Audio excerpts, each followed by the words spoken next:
Hello and welcome to a demonstration of AbLead, the Antibody Analysis and Engineering Suite from Ketchum Biotherapeutics Consulting.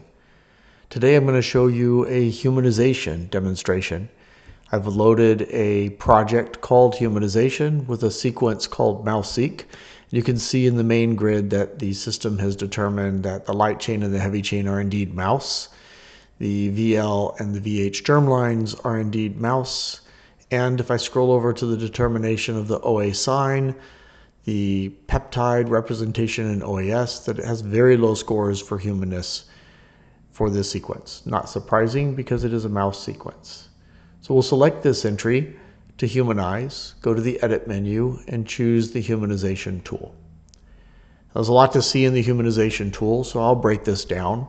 First, you can choose what species you're converting to, and this controls which germlines are used in the humanization or species modification, as it will.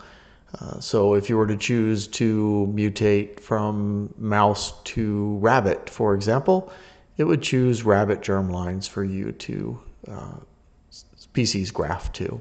But we'll choose human.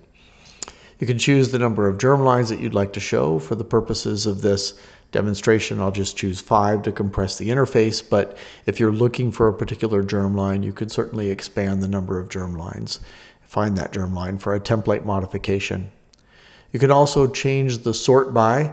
The default is sorting by the modification identity, or you could sort by the full identity. Normally, you're going to want to sort by the modification identity because there are positions that will not be modified, and you want to pay attention to the germline percent identity for those positions that will be modified. Now, this modification percent identity will change based on the selections, but we'll get into that a little later. For both the light chain and the heavy chain, there's an IMGT and mature linear numbering, and the region depiction of the CDR and frameworks. Now, the region can be changed by simply changing the CDR menu. This is part of the exclusions, but it works here as well. So you can see if I change from north to IMGT, that CDR definition collapses. Now, along with the depiction of the CDR, this will work in the exclusions. And as part of the exclusions, I'll explain that here in a moment. Next is a Honegger template.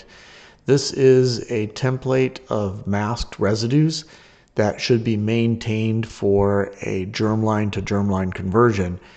She wrote, Anne-Marie Honegger wrote a series of papers on core fold stability in the antibody space, invented a numbering system, the AHO numbering system and region definitions, and this template is based on antigen presentation as well as positions required for IG core fold stability.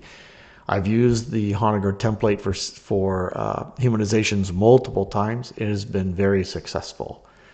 Next is a list of the parent sequence, in this case the mouse sequence, and you can see an overlay of this over your germline. Next is a group of the closest V region and J region germlines to that parent sequence in both the light and the heavy chain. Now, the coloring is based on masking. So M for mask and magenta. So magenta depicts masked residues. Cyan, therefore, depicts residues that are open for modification. The tool evaluates positions in the modifications that would not be modified because they're identical to the parent and colors those green. And what this lets you do is screen across a germline and at a glance see which positions would be modified. It also lets you look across germlines and quickly see, based on the masking exclusion that is selected, what the difference would be between the germlines. And these 4, 5, 6, 7 positions would be no different, but this position at IMG 13 would be based on selection of different germlines. So it just lets the humanizer, the antibody engineer, give some nuance to their selection to germlines. Okay, now over to the exclusions. I've chosen the Honegger exclusions, so you can see the magenta matches between the Honegger template and the germline template. But if I switch this to CDRs, you can see that the Honegger magenta regions are no longer magenta, they're no longer masked, and the CDR positions are. And here you can see like the CDR position would be modified if it were different in the germline. These framework positions would not be modified if they were different in the germline. But with CDR masking, it's straight CDR masking. And again, you can change the CDR and it changes the mask. The selected is the highest level of nuance. I'll just put this back to north. And this allows you to mask whatever you select. So when I first select this, there's no column selected, and so everything is open for modification. But I can come in and select residues that I want to be masked. This is useful if you know exactly which residues are engaging antigen, but just because it's engaging antigen doesn't mean it's the only residue necessary for function. For example, the vernier residues are often necessary for loop orientation, and along with that, the DE loop, the force CDR, could be very well necessary for antigen presentation. If you had, say, a co-crystal structure, you would know which residues these are, but I'd still pay attention to underlying residues that might be necessary for function. And as I mentioned in the Honegger template, there are residues that are necessary for core IG fold that are internal to the core, to the IG, that would not be depicted by a crystal structure. Okay, so all of that said, you can use selected methods. One of the ways that you could do this, and one of the ways people often do, is they'll just select the CDR residues and add the vernier residues. And this would be a bit of a sledgehammer, but oftentimes this is all the information that you have for humanization. This would select the known vernier residues for loop orientation, plus using the north boundaries. These tend to be residues that engage antigen and are symmetrical, and so this is a pretty good set of residues that would be used for humanization. You can see that some of these positions that might be involved in antigen interaction are not included in this method. So you would want to look at a structure, a dock structure, a co-crystal structure if you have it, and select those residues that you know need to be added to this method. I'll clear this selection. If you click Honegger, you can see that it matches the Honegger presentation, and you could add the vernier residues if you really want to be careful. So that's how you use selections in both the template method and the Sapiens method. Now, if you click on a wand, it's going to do a mutation, and I'll show you that in a moment. Or if you click on Suggest Mutations, it's going to use the BioPhi Sapiens method, an AI method that will mutate the positions based on the masking. So the Sapiens method in the AbLead Humanization pays attention to the masking. Their default method is to use CDRs as the mask. But in my tool, you could choose whatever masking you'd like, and it will mask these modifications. All right, so I'm going to clear this, and I'm just going to use the Honegger modifications and show you how a humanization is performed. So if I click on a germline, let's say I wanted to just stay with the closest human germline, I could select 315 for the kappa variable, and the tool says these are the positions that I will modify. And you can see 1, 3, 9, 10. It matches this 1, 3, 9, and 10. That will be modified from the parent sequence. So I'll apply those modifications. Once they're applied, this little green box shows up in the lower right corner that those modifications were successfully saved. I'll look over at the J region, see that they're identical except for this last one, and I'll just choose this top germline. If I were doing a real humanization, I would be looking at a lot more detail, but I just want to show you how the tool works.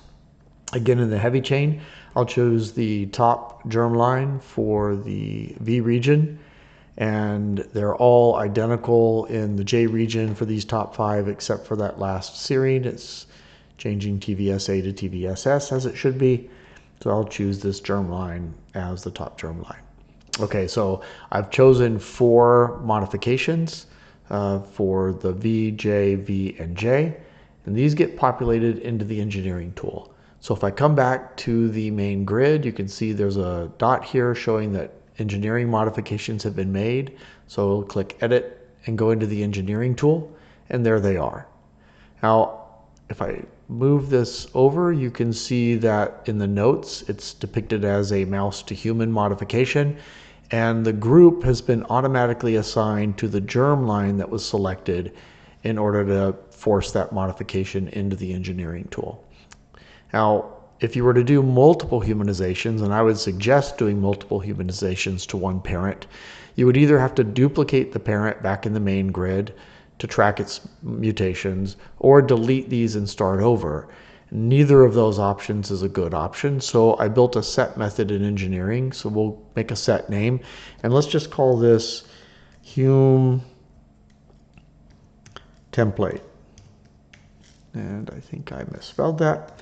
So humanization by the template method. And I'll save that. All it's done is save a name. It's created a set. So I'll select these mutations and I'll push them into that set. And now my default set is empty, and this is saved as a set of mutations that I would like to make.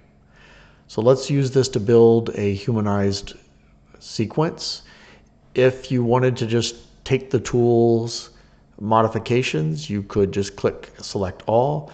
You can visualize where those modifications are, and you can see that the antigen presenting region is generally left alone, and there's a fourth CDR, and there's a fourth CDR. If you had knowledge here, say that ASP70 in the heavy chain shouldn't be mutated, it's probably fine to mutate it, but you could scroll down to ASP70. This is in the, oh, sorry, that's light chain. This is in the linear space here on the structure, so I give a linear depiction, and if I turn that off, you can see that that residue turns off. I'll leave it on to just go by the template modification. There's the humanization that would be performed. So we'll do generate combinations, and there's a combination that we will build. So I'll select that as a combination. I can export that as a FASTA file, or I could click build selected, and it'll populate back into the tool, run all of the analyses that the main grid shows for an antibody. I don't have a structure built for the new structure, that the new entry, so it shows up as magenta. We could build one later, but I just wanted to look to see how this humanized. So you can see the VL is human, the closest germline is human, the VH is human, but the closest germline is mouse. So let's take a look at this and see why that might be. Now remember, I talked about the DE loop, and in the humanization method in the DE region, there are masked positions such as 80, 82, 85, and 87 that are not mutated from the mouse sequence. And if I come in here to this entry, we could check the humanist score, the humanist tool inside of AbLead, and see that yes, indeed, it is that DE loop that is lacking in humanness. And this is checking 9-mer peptides on OAS. It's like the BioPhi Oasis method. And if we click on one of these and scroll down, you can see that yes, these 4 positions, that's 80, 82, 85, and 87. The positional frequency analysis to the closest germline does not like the positions that are in place for this humanized sequence. Even though AbLead does like those positions that are in place, there's not good representation in the germline. So I could come in and modify these right here and choose a variant design, but I won't do that. It just lets you know that you can come in and make these modifications. But however, remember that these are part of the DE loop and are probably necessary for antigen engagement. So I would tend to leave these alone and test them instead empirically. Let's come back into the humanization tool. We'll leave this on, well, we'll change it to CDRs, and we'll do the BioPhi suggested mutations, and I'll apply that as a mutation set. Now, since I had moved the previous mutations into its own template.